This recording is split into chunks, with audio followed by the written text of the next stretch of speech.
Hello শ্রোতা বন্ধুরা, গল্প আনলিমিটেড চ্যানেলে আপনাদের সবাইকে স্বাগতম। আপনাদের যে কোনো মতামত আমাদেরকে লিখে জানানোর জন্য অনুরোধ রইল। আর সেই সাথে আপনাদের পছন্দের যে কোনো বইয়ের নাম লিখে জানালে আমরা চেষ্টা করব আপনাদের পছন্দের বইগুলি আমাদের চ্যানেলে রাখতে।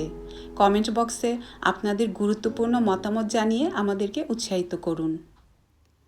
আজ থাকছে মাসুদ রানা সিরিজের বিদেশি গুপ্তচর 1 বইটির 3য় পর্ব।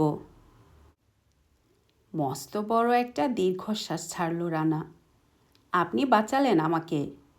কথা যখন দিয়েছিলাম আমার সাধ্যমতো করতে আমাকে হতোই, কিন্তু এখন জানলাম আমি অন্যায় কিছু করছি না, সত্যের জন্যেই কাজ করছি। দ্বিধা রইল না আর। আমার কথা বিশ্বাস করলে তুমি? নিশ্চয়ই। এরা বাধা দেবে তোমাকে সাহায্য করতে চাইলে। তাছাড়া তোমার হেড অফিসের হুকুম অমান্য করব? হাসল রানা। আমাকে আমার অফিস সে লাইসেন্স দিয়েছে, ওদিক থেকে কোনো অসুবিধে হবে না। এদিক থেকে হতে পারে, আবার নাও হতে পারে। আগে থেকে কিছুই বলা যাচ্ছে না, যা হয় হবে। ভারতের হয়ে অনিল যে কাজ করত, তুমি কি বাংলাদেশের হয়ে সেই কাজই করো বাবা? একটু থমকে গেল রানা, তারপর হাসল। অনেকটা। হঠাৎ কথা জিজ্ঞেস করছেন কেন? সেজন্যেই তোমার সাহায্য চেয়েছিল অনিল, বুঝতে পারছি। কাজটা যে অত্যন্ত বিপজ্জনক তাও বুঝতে পারছি। হঠাৎ মনে হচ্ছে স্বার্থপরের মতো কাজ করছি না তো আমি? নিজের ছেলেকে সাহায্য করার জন্যে আরেকজনের ছেলেকে অনুরোধ করছি বিপদের মধ্যে ঝাঁপিয়ে পড়তে। সেটা কি উচিত হচ্ছে? আমার কাছে অনিল যতটা মূল্যবান, তোমার মায়ের কাছে তুমি তার চেয়ে কোনো অংশে কম মূল্যবান নও বাবা। হেসে ফেলল রানা। ও, এই কথা? এ নিয়ে কিচ্ছু ভাববেন না আপনি। আমার মাই নেই, তার আবার মূল্য? কোনো মূল্য নেই আমার। রানার হাসি মুখের দিকে চেয়ে হাসি হাসি হয়ে উঠেছিল বৃদ্ধার মুখটাও। কথা শুনে মিলিয়ে গেল হাসিটা। অদ্ভুত এক দৃষ্টিতে চেয়ে রইলেন বেপরোয়া ছেলেটার দিকে। কথা বলেই চলল রানা। অনিলের বিরুদ্ধে কী প্রমাণ রয়েছে এদের হাতে জানা নেই আমার। কেউ কোনো কথা বলছে না, সব জায়গাতেই ঢাক ঢাক গুড়। এখন একমাত্র উপায় দেখছি ভ্যানিসে গিয়ে খোঁজ খবর করা। কাল রওনা হচ্ছি আমি ভিয়েনার উদ্দেশ্যে। ঠিক 3 দিন পর পৌঁছব ভ্যানিসে। ওখানে পৌঁছানোর সঙ্গে সঙ্গে খোঁজ খবর শুরু করব আমি। ওখানে ওর পরিচিতদের 2-1 জনের নাম বলতে পারবেন? খানিক চিন্তা করে বললেন বৃদ্ধা। ঠিক মনে তো পড়ছে না, তবে একটু বসো, আমি অনিলের কয়েকটা চিঠি নিয়ে আসি। জুলি মাজিনি বলে একটা মেয়ের কথা প্রায় চিঠিতেই লিখত। আসছি। চিঠিগুলি ঘেঁটে জানা গেল সানমার্কোর কাছে একটা গ্লাস ফ্যাক্টরিতে কাজ করে মেয়েটা। মালিকের নাম গিয়াকোমো পাসেল্লি। ওখানে যাতায়াত ছিল অনিলের। আজ করা গেল মেয়েটার ব্যাপারে কিছুটা দুর্বলতাও হয়তো ছিল। আরও জানা গেল ভ্যানিসে গেলে মডার্নো হোটেলে উঠত সে। রিয়াল্টো ব্রিজের কাছাকাছি কোথাও হোটেলটা। এছাড়া আর বিশেষ কিছুই নেই চিঠিতে। আচ্ছা, বছর খানেকের মধ্যে তোলা অনিলের একটা ছবি দিতে পারবেন? আছে। উঠতে যাচ্ছিলেন বৃদ্ধা। রানা বলল, আরেকটা কথা, ইচ্ছে করলে ছেলেকে একটা চিঠি দিতে পারেন। ওকে যদি খুঁজে পাই, আপনার লেখা একটা চিঠি পেলে খুবই ভালো লাগবে ওর। টলমল করে উঠল বৃদ্ধার চোখ দুটো, কিন্তু উঠে দাঁড়ালেন সামলে নিয়ে। মৃদু কণ্ঠে বললেন, বড় ভালো ছেলে তুমি বাবা। সমুদ্রের মতো বিরাট তোমার মনটা। ধন্য তোমার স্বর্গবাসিনী মা। 10 মিনিট পর চিঠি আর ফটোগ্রাফ পকেটে পুরে উঠে দাঁড়ালো রানা। মৃদু হেসে বিদায় নিল। কিছুটা হেঁটে বাগবাজার স্ট্রিটে উঠে ট্যাক্সি নিল। ড্রাইভারকে বলল, সোজা চলো কন্টিনেন্টাল হোটেলে। রঞ্জন চৌধুরীর কথাগুলো মনে এলো রানার। নিজের পায়ে কুরুল মেরেছে অনিল। এখন আর কারো কিছুই করবার নেই। অনিল যা করেছে সেটা করার আগে তার একবার মায়ের কথা ভাবা উচিত ছিল। কি করেছে অনিল? অধ্যায় 4। স্যান মারিয়া ডি লা সেলুটের গম্বুজের পেছনে ডুবে যাচ্ছে সূর্যটা। গ্র্যান্ড ক্যানেলের নীলাভ জলে হালকা গোলাপি আলোর ঝিলিমিলি। অপূর্ব। একটা সিগারেট ধরিয়ে জানালার ধারে দাঁড়িয়ে ভাবছে রানা। ভ্যানিসে পৌঁছেই টের পেয়েছে সে কি অসম্ভব দুঃসাধ্য কাজে হাত দিয়েছে সে এবার। একটা ফটোগ্রাফ, একটা মেয়ের নাম, একজন কাঁচ ব্যবসায়ীর নাম, আর একটা হোটেলের ঠিকানা। এই রানার সম্বল। গিজগিজ টুরিসে ঠাসা এই বন্দরনগরীতে এত সামান্য তথ্যের ভিত্তিতে কাউকে খুঁজে বের করা খড়ের গাদায় সুই খোঁজার চেয়েও দুঃসাধ্য। সেই সুই যদি ধরা পড়ার ভয়ে পালিয়ে বেড়ায় তাহলে তো আরও। যাই হোক, কাজ শুরু করে দিলে দেখা যাবে কোথাকার জল কোথায় গিয়ে দাঁড়ায়। প্রথমে গ্লাস ফ্যাক্টরিতে যাবে বলে ঠিক করেছে রানা। মেয়েটাকে পেলে তার কাছ থেকে হয়তো কিছু জানা যাবে। 2 হাতে 1 কাপ চা নিয়ে ঘরে ঢুকলো গিল্টি মিয়া। রানার হাতে একটা কাপ ধরিয়ে দিয়ে ফরাত করে চুমুক দিল নিজের কাপে। শহরটা নেহাত মন্দ নয়, কি বলেন স্যার? অবশ্য ক্যালকাটার পায়ের কাছেও লাগে না। একটু পয় পরিষ্কার, এই যা। মানুষগুলো ফর্সা, তবে লাজ লজ্জার বালাই নাই। রাস্তায় দাঁড়িয়ে বেটা ছেলে মেয়ে ছেলেতে চুমুকায়। বিচ্ছিরি কারবার। এই 2 দিন খাওয়া দাওয়া কোথায় করেছ? উদিকের এক হোটেলে। এক্কেবারে যাতা, মুখে দেওয়া যায় না। বললুম 1 প্লেট গরম ভাত আর 1 বাটি সর্ষে ইলিশ নিয়ে এসো। পরিষ্কার বাংলা, কথা বুঝে না শালারা। কী সব কাকের ঠ্যাং বকের ঠ্যাং নিয়ে এলো। ওসব কি খাবার হলো? আশেপাশে টেবিলে দেখি তাই গিলছে সবাই গোগ্রাসে। ধরতে গেলে 2 দিন প্রায় খালি পেটে আছি স্যার। পানি খেয়ে ভরিয়ে রেখেছি। পেটটা টইটুম্বুর করে, একটু নড়লেই ডক ডক করে। শহরের গলিঘুজি সব চিনে নিয়েছ? চিনে নিয়েছি মানে মুখস্থ করে নিয়েছি।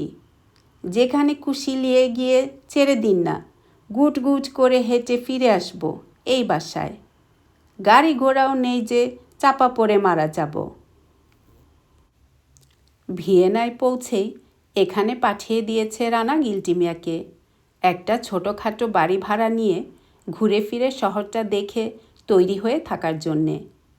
ওকে বিদেশে আনার আসল উদ্দেশ্য ছিল ভিয়েনা সম্মেলনে যে প্রদর্শনীর আয়োজন করা হয়েছে সেটা দেখানো। পৃথিবীর বিভিন্ন দেশের গোয়েন্দা বিভাগের নব আবিষ্কৃত আধুনিক কলাকৌশল ব্যাখ্যা করে দেখানোর কথা ছিল প্রদর্শনীতে। রানা এজেন্সির প্রধান সহকারী হিসেবে এসব গিল্টি মিয়ার কাজে লাগবে মনে করে নিয়ে এসেছিল রানা ওকে সঙ্গে করে। এসব ছাড়াই অবশ্য আশ্চর্য প্রতিভা বলে কয়েকটা জটিল কেসের সমাধান করে গিল্টি মিয়া ইতিমধ্যেই যথেষ্ট সুনাম অর্জন করে ফেলেছে। তবু বিদেশের কলাকৌশলের সঙ্গে পরিচিত হতে পারলে অনেক উপকার হতো ওর, উৎসাহীও হতো। কিন্তু কি একটা গোলমাল বাধায় প্রদর্শনীর পরিকল্পনা বাদ দিতে হয়েছে কর্তৃপক্ষকে। তাই পাঠিয়ে দিয়েছে ওকে রানা ভ্যানিসে। বাংলা ছাড়া আর কোনো ভাষা জানা নেই গিল্টি মিয়ার। আকারে ইঙ্গিতে কিভাবে কি বুঝিয়েছে কে জানে। লাইবেরিয়া ভ্যাচিয়ার কাছে গ্র্যান্ড ক্যানেলের ধারে স্যান জর্জিও দ্বীপপুঞ্জের দিকে মুখ করা চমৎকার একটা বাড়ি ভাড়া করে দিব্যি গ্যাট হয়ে বসে আছে সে এখানে। ঘণ্টাখানেক আগে পৌঁছেছে রানা। গোসল সেরে কাপড় পরে তৈরি হতে না হতেই চা করে এনেছে গিল্টি মিয়া। চা শেষ করে কাপটা নামিয়ে রাখল রানা একটা টেবিলের উপর। কোথাও চললেন নাকি স্যার? রানাকে মাথা নেড়ে সায় দিতে দেখল, বলল, তা খাওয়া দাওয়ার কি ব্যবস্থা করা যায়? আপনি ওসব চাইপাশ খাবেন? না দুটো চাল ফুটাবো? সারা শহর ঘুরে খুঁজে পেতে বাজার করে এনেছি আজ। ওসব থাক, আমি ঘুরে আসছি ঘন্টা দুয়েকের মধ্যেই। তারপর তোমাকে নিয়ে গিয়ে একটা হোটেলে বাঙালি খাওয়া খেয়ে আসবো। ততক্ষণ ওই রাস্তার পাশে ফলের দোকান থেকে কিছু ফলমূল কিনে এনে খাও। বেরিয়ে পড়ল রানা। ভিড় ঠেলে এগুলো পিয়াজা সানমার্কোর দিকে। ডি ফ্যাব্রি গলি দিয়ে শর্টকাট করলো রানা রাস্তাটা। বেশ কিছুক্ষণ খোঁজাখুঁজির পর পেয়ে গেল গিয়াকোমো পাসিল্লির ফ্যাক্টরি। সরু লম্বা দোকানটা ঝকমক করছে বিচিত্র ডিজাইনের অসংখ্য জিনিসপত্রে। পায়ে পায়ে ভিতরে ঢুকে এলো রানা। ছাতে ঝুলছে সারি সারি ঝাড়বাতি, শোকেসে রং বেরঙের কাচের আসবাব, খেলনা পুতুল, বেশিরভাগই ঘর সাজাবার সরঞ্জাম। উজ্জ্বল আলোয় ঝিকমিক করছে পুরোটা দোকান। দোকানের শেষের দিকে একটা লম্বা বেঞ্চে বসে কাজ করছে কালো ইউনিফর্ম পরা 3 জন মেয়ে কর্মচারী। 3টে গ্যাস বার্নার জ্বলছে 3 জনের সামনে। রঙিন কাচের লম্বা রড আগুনে গলিয়ে চমৎকার ছোট ছোট জন্তু জানোয়ার তৈরি করছে ওরা ব্যস্ত হাতে।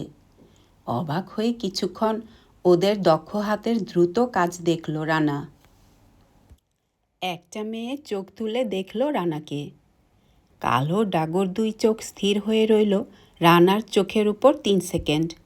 তারপর আবার ব্যস্ত হয়ে গেল কাজে। ক্যাঙ্গারু তৈরি করছে মেয়েটা একটার পর একটা। হাতের ক্যাঙ্গারুটা ঠান্ডা হওয়ার জন্যে নামিয়ে রেখে আবার চাইল মেয়েটা রানার চোখের দিকে। এই কি জুলি মাজিনি? প্রশ্ন করতে গিয়েও সতর্ক হয়ে গেল রানা। মেয়েটার চোখে কি সতর্কবাণী দেখতে পেল সে? ভুরুজোড়া একটু কাঁপল বলে মনে হলো না। দৃষ্টিটা সরে গেল। একটা লাল কাচের রড হাতে তুলে নিয়ে বার্নারের আগুনে নরম করল। তারপর আশ্চর্য ক্ষিপ্র হাতে ওটা বাঁকিয়ে একটা ডিজাইন তৈরি করল 3 সেকেন্ডের মধ্যে। ধক করে উঠল রানার বুকের ভেতরটা যখন দেখল বাঁকা চোরা ডিজাইনের ঠিক মাঝখানটায় পরিষ্কার বাংলা লেখা আছে অনিল।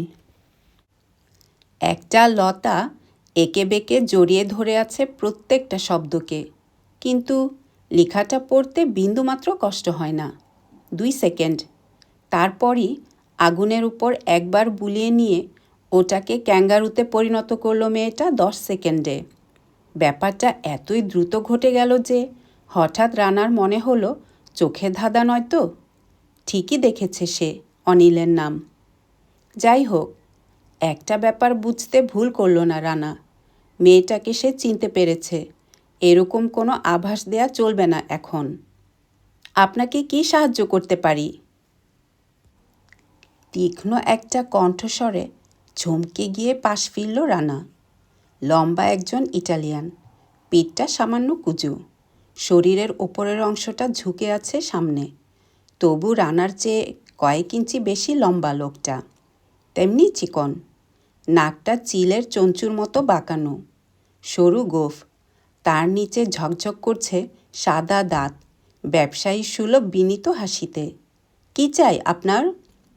একটা ঝাড়বাতি কিনতে চাই। বেশ তো, আসুন না এদিকে। কয়েক রকম ডিজাইন দেখাচ্ছি, যেটা পছন্দ হয় নেবেন। লোকটার সঙ্গে একটা ছোট্ট অফিস রুমে এসে ঢুকল রানা। রানাকে বসিয়ে একটা ডিজাইনের খাতা উল্টাতে শুরু করলো লোকটা ব্যস্ত হাতে। আপনি কি সিনর গিয়াকোমো পাসেল্লি? থেমে গেল ব্যস্ত হাতটা। পর মুহূর্তে আবার চালু হলো। আগে হ্যাঁ। আমার দোকানে সুনাম করেছে বুঝি কেউ? হ্যাঁ, আমার এক বন্ধু, আপনারও বন্ধু। তার নামটা সিনর? ঝাড়বাতির কয়েকটা ডিজাইন খাতা থেকে বের করে এগিয়ে ধরল গিয়াকোমো রানার দিকে হাসি মুখে। রানার চোখ দুটো স্থির হলো গিয়াকোমোর মুখে। বলল, অনিল চ্যাটার্জি। একটু যেন চমকে উঠল লোকটা। হাসিটা জমে গেল বরফের মতো। ভাবলেশহীন রক্তশূন্য মুখ। হাত থেকে খসে পড়ে গেল কয়েকটা ডিজাইন। নিচু হয়ে ঝুঁকে তুলছে সে ওগুলো মাটি থেকে। অবাক হলো রানা লোকটার প্রতিক্রিয়া দেখে। অনিলের নাম শুনেই এমন আঁতকে উঠল কেন লোকটা? যখন সোজা হলো লোকটা, তখন আবার স্বাভাবিক হয়ে গেছে মুখটা। ফিরে এসেছে প্র্যাকটিস করা হাসি। বলল, আচ্ছা, সেই ইন্ডিয়ান ভদ্রলোক? হ্যাঁ, উনি আমাদের গুণগ্রাহীদের একজন। খুবই মিষ্টভাষী ভদ্রলোক। তা বহুদিন ওর সঙ্গে দেখা নেই। আছেন কোথায় উনি?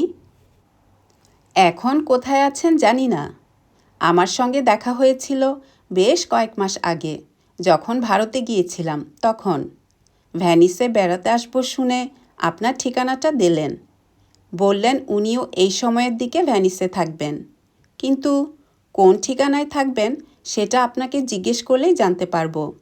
আপনি জানেন না কোথায় আছেন উনি? না তো। রানা বুঝল পরিষ্কার মিথ্যে কথা বলছে লোকটা। বলল, সিনিয়র চ্যাটার্জি হয়তো প্ল্যান পরিবর্তন করেছেন, এমনও হতে পারে। আমার মনে হয় কয়েক মাসের মধ্যে ভ্যানিসে আসেননি উনি। বহুদিন দেখা নেই আমাদের। হঠাৎ সরাসরি জিজ্ঞেস করে বসল লোকটা, আপনি কি ভারতীয় নন? না, আমি বাংলাদেশের লোক। একটু যেন স্বস্তির ভাব ফুটে উঠল গিয়াকুমোর মুখে। একটা ডিজাইন পছন্দ করল রানা। কোথায় পাঠিয়ে দিতে হবে সেই ঠিকানা দিল। তারপর বেরিয়ে এলো অফিস কামরা থেকে। পিছু পিছু এলো লম্বা লোকটা। থেমে দাঁড়িয়ে জিজ্ঞেস করল রানা, ওর তো আরও বন্ধুবান্ধব আছে ভ্যানিসে, তাদের দু একজনের ঠিকানা দিতে পারবেন? মাথা নাড়ল গিয়াকুমো। এই দোকানে মাঝে মাঝে আসতেন বলেই যা পরিচয়। অন্যান্য বন্ধুর কথা আমি কিছুই বলতে পারছি না, দুঃখিত। হেসে ফেলল রানা। না না, অত দুঃখ পাওয়ার কি আছে? যদি এর মধ্যে এসে হাজির হয় তাহলে আমার ঠিকানাটা ওকে দিলে সুখী হব। হপ্তাখানেক আছি ভ্যানিসে। নিশ্চয় নিশ্চয়। রানা চেয়ে দেখল তেমনি ব্যস্তভাবে কাচের খেলনা তৈরি করে চলেছে ওরা তিনজন। কেউ মুখ তুলে চাইল না। ওদের দিকে ইঙ্গিত করে রানা বলল, বেশ রাত পর্যন্ত কাজ হয় বুঝি আপনার এখানে? হ্যাঁ, সিজন চলছে কি না, 11টার সময় বন্ধ করি আজকাল। ও বাবা, অনেক রাত। তখন আমি হয়তো ফ্লোরিয়ানে ক্যাবারে দেখছি। মেয়েটি যাতে শুনতে পায় সেজন্যে গলাটা একটু চড়িয়ে দিল রানা শেষের দিকে। আচ্ছা চলি, আবার দেখা হবে। চোখ না তুলেই ছোট্ট করে একটু মাথাটা নাড়ল মেয়েটা। ইঙ্গিতটা এতই অস্পষ্ট যে ওর বক্তব্য বুঝতে পারল কি না ভালো করে ঠাহর করতে পারল না রানা। গিয়াকুমোর প্রতি ছোট্ট একটা নট করে বেরিয়ে পড়ল দোকান থেকে। বিশেষ কিছুই জানা যায়নি, কিন্তু খেলার প্রথম চালটা দিয়েছে সে। দেখা যাক এখন কি হয়। মেয়েটার গোপনীয়তার মানে কি? গিয়াকুমো কি প্রতিপক্ষের লোক? ইচ্ছে করেই ওকে নিজের ঠিকানাটা দিয়ে এসেছে সে। এতে বিপদের আশঙ্কা আছে ঠিকই, কিন্তু দ্রুত কাজ সারতে হলে নিজেকে প্রকাশ করতে হবে শত্রুপক্ষের সামনে। এছাড়া কোনো উপায় নেই। রানা এক চাল দিয়েছে, এখন ওদের চালের জন্যে অপেক্ষা করতে হবে। মডার্ন হোটেলেও একটু খোঁজ খবর করে বাসায় ফিরবে ঠিক করল রানা। সেখানেও হয়তো যোগাযোগ হয়ে যেতে পারে কারুর সঙ্গে। ধীর অথচ দৃঢ় পদক্ষেপে এগুচ্ছে রানা। ফ্যাক্টরির দরজায় এসে দাঁড়ালো গিয়াকুমো। কালো হ্যাট, কালো স্যুট পরা মোটাসোটা একজন বেটে লোককে আবছা একটা ইঙ্গিত করল সে। একটা দোকানের শোকেসের সামনে অলস ভঙ্গিতে দাঁড়িয়ে দাঁত খুঁটছিল লোকটা। ইঙ্গিত পাওয়া মাত্র চলতে শুরু করলো রানার পিছু পিছু। ফন্ডামেন্টার কাছে ক্যানালের দিকে উদাস দৃষ্টি মেলে দাঁড়িয়েছিল একজন সাদা স্যুট ও সাদা হ্যাট পরা একহারা লম্বা লোক। পাশ দিয়ে যাওয়ার সময় বুড়ো আঙ্গুল দিয়ে রানাকে দেখালো বেটে লোকটা। তন্দ্রালু দৃষ্টিতে দেখল লোকটা রানাকে। তারপর আড়মোড়া ভেঙে হাঁটতে থাকলো পিছন পিছন। এসবের কিছুই টের পেল না রানা। উদ্বিগ্ন চিত্তে হাঁটছে সে মডার্ন হোটেলের দিকে। অধ্যায় ৫। ১১টা বাজতে ৫ মিনিটে পৌঁছালো রানা ফ্লোরিয়ানে। এত রাতেও লোকজনের কমতি নেই, জায়গা পাওয়া মুশকিল। তার উপর ক্যাবারে দেখতে গেলে একেবারে ভিতরে ঢুকতে হয়, ওখান থেকে চত্বরের দিকে লক্ষ্য রাখা যাবে না। ঘুরে ফিরে দেখে ক্যাফেতে একটা খালি টেবিল পেয়ে বসে পড়ল রানা। ক্যাবারের বাজনা ভেসে আসছে কানে। বিচিত্র সব ভাষায় নিজেদের মধ্যে কথা বলছে দেশ বিদেশের ট্যুরিস্টরা। দূর থেকে স্টিমার আর লঞ্চের ভেপু ভেসে আসছে মাঝে মাঝে এইসব বিশৃঙ্খল শব্দ ছাপিয়ে। সবটা মিলিয়ে এক মহা জগা খিচুড়ি। এক প্যাক ব্র্যান্ডির অর্ডার দিয়ে টেবিলের নিচ দিয়ে লম্বা করল রানা পা দুটো। সিগারেট ধরালো একটা। মডার্ন হোটেলে কিছুই জানা যায়নি। অনিলকে চিনতে পারল ম্যানেজার, কিন্তু কোনো খোঁজ দিতে পারল না ওর। এও বলল ভ্যানিসে এলে ওর হোটেল ছাড়া কোথাও উঠবে না অনিল চ্যাটার্জি। যখন ওঠেনি তার মানে সে ভ্যানিসে আসেনি। অথচ রানা জানে ভ্যানিসেই আছে অনিল। কার্ড জাল হলে অবশ্য অন্য কথা, কিন্তু ওটা জাল নয় বলেই ওর ধারণা। তাই যদি হবে তাহলে সরাসরি অরুণা চ্যাটার্জির ঠিকানায় পাঠানো হলো না কেন সেটা? কেন মামা বাড়ির ঠিকানায় পাঠানো হলো SOS? কেন রানার সাহায্য চাওয়া হলো? যাই হোক, সব কিছু নির্ভর করছে এখন এই কাঁচ ফ্যাক্টরির মেয়েটার উপর। মেয়েটা যদি আসে, এসে পৌঁছলেই অনেক কিছু পরিষ্কার হয়ে যাবে। বাইরে পেঁয়াজার দিকে চেয়ে খুঁজল রানা মেয়েটাকে জনারণ্যে। বুঝতে পারল এই ভিড়ে মেয়েটাকে খুঁজে বের করা ওর পক্ষে অসম্ভব। ওকেই খুঁজে নিতে হবে মেয়েটার। ক্যাবারের কথা বলে এসেছে ও।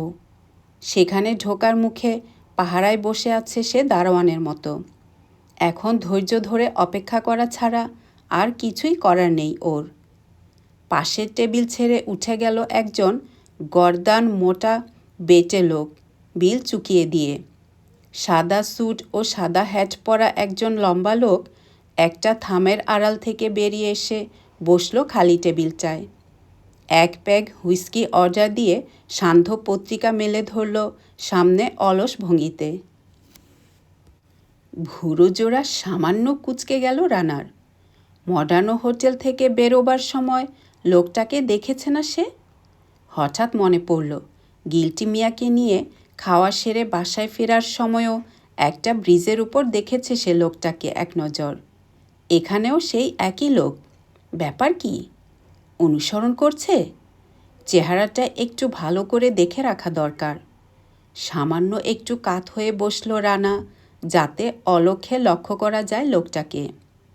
লম্বা একহারা চেহারা, কিন্তু এক নজরেই বুঝল রানা প্রয়োজনের সময় দুর্ধর্ষ হয়ে উঠতে পারে এই লোকটা। একেবারে পেটা শরীর, শক্ত চোয়াল, ধূর্ত চোখ। হাতের কবজি দেখলেই বোঝা যায় অসুরের শক্তি আছে লোকটার গায়ে। সেই সঙ্গে রয়েছে চিতাবাঘের দ্রুততা। সতর্ক হয়ে গেল রানা। কড়া মাল। বেকায়দা অবস্থায় এর হাতে পড়লে দুঃখ আছে কপালে। পেঁয়াজার দিকে চোখ বুলালো রানা আবার। ঘড়ি দেখল 11:15। এতক্ষণে নিশ্চয়ই অর্ধেক পথ এসে গেছে মেয়েটা। পৌঁছে যাবে 11:30টার মধ্যেই। ফর্মোজা গলি দিয়ে যদি শর্টকাট করে তাহলে পৌঁছবে 5 মিনিট আগেই। সাদা হ্যাট পরা লোকটা একবারও চাইল না রানার দিকে। একেবারে ডুবে আছে খবরের কাগজে। সন্দেহটা অমূলক কিনা সে ব্যাপারে সন্দেহ আসতে শুরু করলো রানার মধ্যে। মিছিমিছি অতি সতর্ক হতে যাচ্ছে সে? হতে পারে। আজ সন্ধে থেকে বার তিনেক দেখেছে সে এই লোকটাকে, অথবা এর মতোই অন্য কোনো লোককে। তাতে কি? একটা লোককে 3 বার দেখলেই ভয় পাওয়ার কি আছে? হয়তো ওই লোকটাও সন্দেহ করতে আরম্ভ করেছে ইতিমধ্যে রানাকে। তাই অত মনোযোগ দিয়ে পড়ছে খবরের কাগজ। ভাবছে সন্ধে থেকে 3 বার দেখা হলো কেন এই ব্যাটার সঙ্গে? গুন্ডা বদমাশ নয় তো? যাই হোক, সাবধানের মার নেই। ঠিক 11:25 বিলের জন্যে ডাকল রানা বেয়ারাকে। বিল এবং টিপস দিয়ে সহজ ভঙ্গিতে উঠে দাঁড়ালো। রানার এই উত্থানে বিন্দুমাত্র বিচলিত হলো না লোকটা। বেয়ারার দিকে চেয়ে খালি গ্লাসটা নাড়ল, আর এক প্যাক হুইস্কির অর্ডার দিল। ঠাসাঠাসি করে রাখা টেবিল চেয়ারের গায়ে ধাক্কা না দিয়ে অতি সাবধানে বেরিয়ে এলো রানা ক্যাফে থেকে এঁকে বেঁকে। বাইরে বেরিয়ে একটা থামের আড়ালে এমনভাবে দাঁড়ালো যেন কাচের জানালা দিয়ে সাদা হ্যাট পরা লোকটার গতিবিধি লক্ষ্য করা যায়। ভ্রুক্ষেপও করল না লোকটা। একবার চেয়েও দেখল না কোন দিকে গেল রানা। এমন মন দিয়ে খবরের কাগজ পড়ছে যে মনে হয় এটাই তার একমাত্র নেশা ও পেশা। এরই উপর নির্ভর করছে ওর জীবন মরণ। সন্দেহ প্রশমিত হলো রানার। হতাশ হয়ে পড়তে যাচ্ছিল রানা, এমনি সময় দেখতে পেল মেয়েটাকে। একটা আলোকিত দোকানের প্রবেশপথে দাঁড়িয়ে আছে মেয়েটা রানার দিকে চেয়ে। সেই কালো ইউনিফর্মটাই পরে আছে, কিন্তু মাথায় একটা স্কার্ফ এমনভাবে জড়িয়েছে যেন মুখের খানিকটা অংশ ঢাকা পড়ে। তবু চিনতে কষ্ট হলো না রানার, এই মেয়ে সেই মেয়েই। ফিগারটা দেখে মনে মনে অনিলের রুচির প্রশংসা না করে পারল না সে। ভিড় ঠেলে এগুতে শুরু করলো রানা। বেশ কিছু দূর এগিয়ে একবার পিছন ফিরে তাকালো, যেন ওর গতিবিধির প্রতি কোনো লক্ষ্যই নেই লোকটার। তেমনি নিরুদ্বিগ্ন চিত্তে ডুবে আছে খবরের কাগজে। সন্দেহটা সম্পূর্ণ দূর হয়ে গেল ওর। বেটে লোকটাও দেখতে পেল মেয়েটাকে। একটু ঘুরে রওনা হলো সে মেয়েটার দিকে। যে দিকটায় ভিড় কম সেদিকটা বেছে নিয়েছে সে। ফলে সে যে মেয়েটার দিকে এগুচ্ছে সেটা বোঝার উপায় নেই। তার উপর ভিড় হালকা বলে রানার আগেই পৌঁছে যেতে পারবে সে মেয়েটার পিছনে। 1 মিনিট ঠায় দাঁড়িয়ে রইল মেয়েটা। রানা 30 গজের মধ্যে এসে পড়তেই হঠাৎ ঘুরে দাঁড়িয়ে মার্সেরিয়ারের দিকে হাঁটতে শুরু করলো সে। রানা চলল পিছন পিছন। বেটে মোটা লোকটা কমিয়ে দিল চলার গতি। রানার থেকে বেশ কিছুটা ডাইনে এবং কয়েক হাত পিছনে চলল সে। খবরের কাগজের আড়াল থেকে দেখল লম্বা লোকটা চলে যাচ্ছে রানা। বিল চুকিয়ে দিয়ে উঠে দাঁড়ালো সে। ক্যাফে থেকে বেরিয়েই আঁচ করে নিল সে কোন দিকে চলেছে রানা। পিছনে পিছনে অনুসরণ না করে সোজা বা বাঁ দিকে রওনা হলো, যাতে ঠিক সময় মতো ওদের কাছাকাছি পড়া যায় বড় রাস্তায়। পরিষ্কার দেখতে পাচ্ছে রানা মেয়েটাকে। একবারও পিছু ফিরে না চেয়ে হেঁটে চলেছে মেয়েটা। রানা ওকে ওভারটেক করবার চেষ্টা করল না। মেয়েটার সমান গতিতেই এগুচ্ছে সে, কারণ মেয়েটা ইচ্ছে করলেই থেমে দাঁড়িয়ে ওর সঙ্গে দেখা করতে পারে। তা যখন করছে না, তখন নিশ্চয়ই সে চায় না রানার সঙ্গে তার এই ব্যস্ত রাজপথে দেখা হোক। যেদিকে নিয়ে যাচ্ছে সেদিকে যাওয়াই ভালো। আলোকোজ্জ্বল দোকানপাটগুলো ছাড়িয়ে কিছু দূর এগিয়েই ডান দিকে একটা প্রায় অন্ধকার গলিতে ঢুকে পড়ল মেয়েটা। ঢুকে পড়ল রানাও। বেশ কিছু দূর গিয়ে ঝট করে পিছনে ফিরল রানা একবার, কিন্তু তার আগেই সরে গেছে মোটা লোকটা একটা দেয়ালের আড়ালে। কান পেতে রানার পায়ের শব্দ শুনছে সে। রানা বায়ে মোড় নিতেই সাদা হ্যাট পরা লোকটা এগিয়ে এলো। ওই দিক দিয়ে ঘুরে যাও তুমি, বলল মোটা লোকটা। আমি যাচ্ছি পিছনে পিছনে। নিঃশব্দ পায়ে দৌড় দিল দুজন দুদিকে। সাদা হ্যাট পরা লোকটা রানা যে পথে চলেছে তার সমান্তরাল একটা গলিতে অদৃশ্য হয়ে গেল, ওদেরকে সামনে থেকে ধরার জন্যে। মোড় নিয়েই দেখল রানা গলিটা জনশূন্য। কেউ অনুসরণ করলে দূর থেকেই দেখা যাবে তাকে। বেশ কিছুটা নিশ্চিন্ত হয়ে পদক্ষেপ দ্রুততর করল সে। ততক্ষণে আরেকটা মোড় ঘুরেছে মেয়েটা। এই মোড়টা ঘুরেই দেখতে পেল রানা কয়েক পা এগিয়ে থেমে দাঁড়িয়েছে মেয়েটা ওর জন্য। কিছু মনে করবেন না, আপনার নামটা জানতে পারি? ফ্যাঁসফেঁসে গলায় জিজ্ঞেস করল মেয়েটা। মাসুদ রানা। থেমে দাঁড়িয়ে উত্তর দিল রানা। আপনি কে? জুলি মাজিনি? হ্যাঁ। অবাক হলো মেয়েটা সম্পূর্ণ অপরিচিত একজনের মুখে নিজের নাম শুনে। এদিক ওদিক চাইল। কেউ অনুসরণ করছে না তো আপনাকে? সিনর মাসুদ রানা? সাদা হ্যাট পরা লোকটার কথা মনে পড়ল রানার। একটু ইতস্তত করে বলল, মনে হয় না। অনিলের কি খবর? কোথায় আছে ও? ভয়ানক বিপদের মধ্যে আছে অনিল। পাগলের মতো খুঁজছে ওরা ওকে। আপনাকেও খুব সাবধানে। কারা? প্রায় ফিসফিস করে জিজ্ঞেস করল রানা। কারা খুঁজছে ওকে? ঝট করে রানার হাতটা ধরল মেয়েটা। মরার মতো ফ্যাকাশে হয়ে গেছে ওর মুখটা। শুনতে পাচ্ছেন? কান খাড়া করল রানা। দ্রুত হালকা পায়ের শব্দ। যে গলিটা ছেড়ে ওরা এই গলিতে ঢুকেছে সেই গলিপথ ধরে এদিকে এগিয়ে আসছে কেউ। আসছে? চাপা ফ্যাসফেসে গলায় বলল মেয়েটা। কে যেন আসছে এদিকে। ভয় নেই, বলল রানা। কেউ আপনার কোনো ক্ষতি করতে পারবে না। অনিল কোথায়? মন্ডল লেনের ৩৭ নম্বর। আতকে উঠে থেমে গেল জুলি। একজন কালো স্যুট পরা বেটে মতো মোটা লোক এগিয়ে আসছে ওদের দিকে। রানার কবজি খামচে ধরল মেয়েটা। বিবর্ণ মুখে একটা বাড়ির বারান্দার দিকে সরে গেল। রানাও সরল একটু লোকটাকে পথ করে দেওয়ার জন্য। গলিগুলো বড় বেশি সরু। ঢাকার তাঁতিবাজারকেও হার মানায়। রানা ভাবল, বহুদিনের পুরানো শহর বলেই হয়তো এরকম। কাছাকাছি এসেই হঠাৎ থেমে দাঁড়ালো লোকটা। রানা প্রস্তুত হয়ে যাচ্ছিল। এমন সময় সদ্য প্যাকেট থেকে বের করা একটা সিগারেট দেখালো লোকটা ওকে। কিছু মনে করবেন না সিনর, ম্যাচ আছে আপনার কাছে? আছে। লোকটাকে যত শীঘ্রই সম্ভব ভাগাবার জন্যে চট করে পকেটে হাত দিল রানা। আজকের পর্বটি এখানেই শেষ হলো। প্রিয় শ্রোতা বন্ধুরা, চ্যানেলটিতে সাবস্ক্রাইব করে আমাদের সাথেই থাকুন। আর গল্পগুলি ভালো লাগলে লাইক এবং শেয়ার করুন। সবার জন্য মঙ্গল কামনা করে আজকে এখানেই শেষ করছি। আল্লাহ হাফেজ।